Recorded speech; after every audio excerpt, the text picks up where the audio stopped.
All right, this is Brandon with Believe in the Run. And this is Megan with Believe in the Run. And today we are talking about the Reebok Floatride Energy X. Ooh, look at that.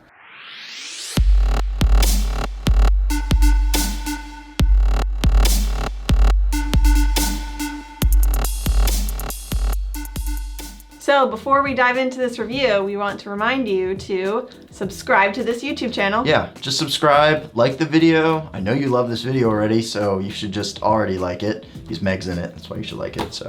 All right, let's talk about this race day, fast day shoe from Reebok. Ooh, yeah, so this is Reebok's Marathon Day Super Shoe that's coming onto the market. It's kind of sweet, don't you think? It has what they call this flex weave material in the upper. It's actually made from plastic, and when you feel it, it doesn't feel like it'd be that comfortable, but it shockingly is. Yeah, this flex weave is nice, but I think it's a little wide overfoot, but that might also be because this shoe only comes in all sizes. Yeah, so both Brandon and I got a half size up than we traditionally wear, so a little bit extra room here in the forefoot.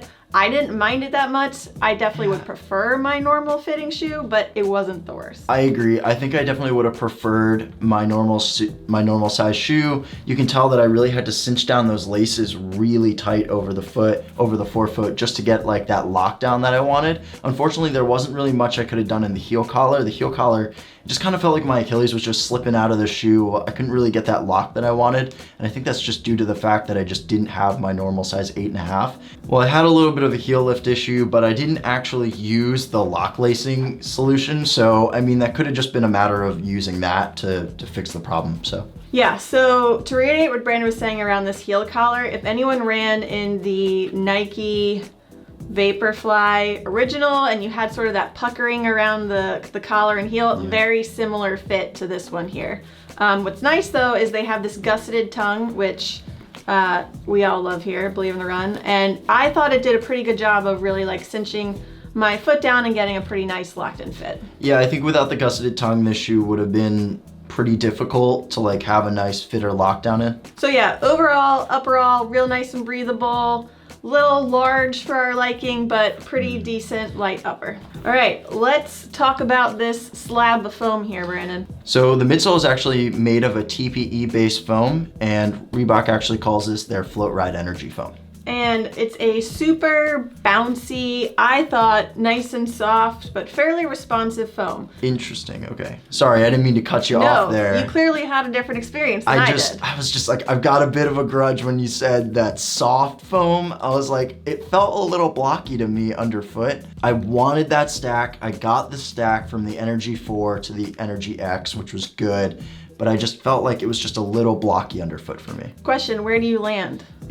Probably the same way you do in the heel. Okay, so I mean, I can't tell because the durability on this shoe really holds up well, but we can get to that. So I'm shocked you didn't feel the same way as me because the carbon plate in this shoe is only in the forefoot. So this heel is just a giant slab of foam, and I think it's pretty soft. So if you're a heel striker, when you're landing down, you have a nice cushy, soft landing, and then you get a little bit of the pop from that forefoot carbon plate.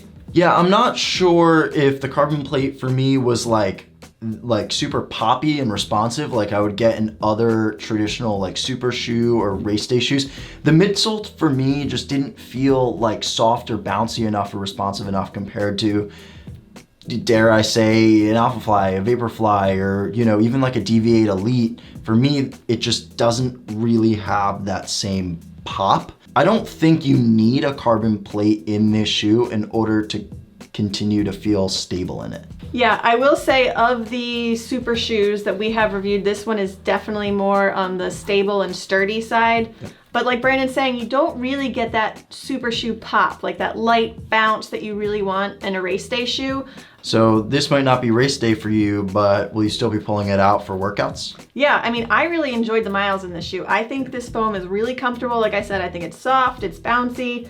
It's just enjoyable to run in. Yeah, so this outsole is actually made of targeted rubber lugs, and I actually had no issues with it. It's kind of like made of these lugs are just like these little nubbies here that go down the outsole of the shoe, and the traction is like a full coverage on the bottom of the shoe. I am starting to see some wear. Those little lugs are fading away pretty quickly, but you do have full coverage here, so you should be able to get plenty of miles out of this. The one thing I will say, the shoe is a little bit on the heavy side for a race day shoe. So I got a size 8 and this came in at 8 ounces for a women's size 8 or 225 grams, which if you're thinking about some other race day shoes, that's close to 2 ounces heavier.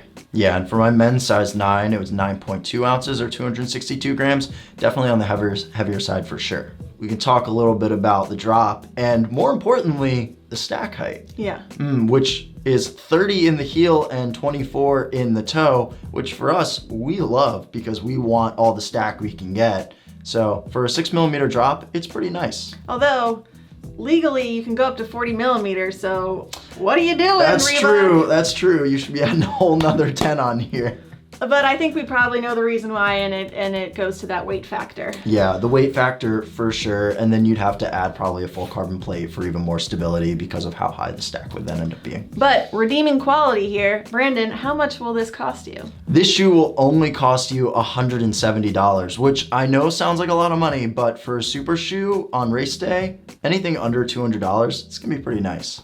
And I happen to know, I got an email the other day from some coupon site that there's a lot of deals and discounts. You can go and probably get this for like another $20, $30, $40 off. Oh, it's insane. Reebok have like the most insane deals on shoes right now. You could just go to the checkout box and then just put like pretty much any random words in. I'm sure you'll get like some sort of discount code. Just sit there and just try all day. I'm sure you'll get something. Sale, probably Yeah, do it. yeah. Big like sale 10. Coupon. Discount.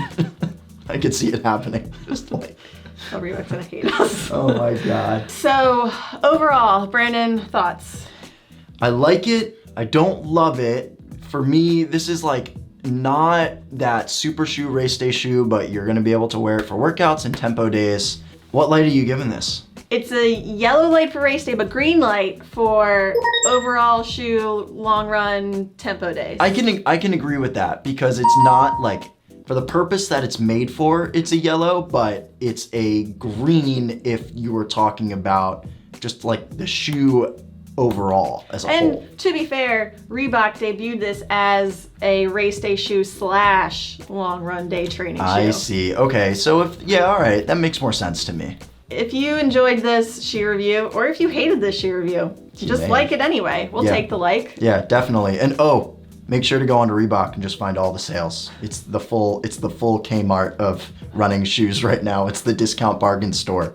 So definitely go on there. But anyway, like, subscribe, follow us on Instagram, like all of our videos, listen to the Drop podcast. We have a bi-weekly podcast called Fuel for the Soul. Megger Featherston. Oh my God, I'll never get that right. We made cool t-shirts and we're gonna be giving away. You can probably find out if you follow us on the gram. You get a unicorn that's jumping through a bagel. It's ridiculous. Who else has a shirt like that? No one. Thomas, I don't know what he comes up with, but his mind works in mysterious ways. No one does. No one gets it. All right, we're out.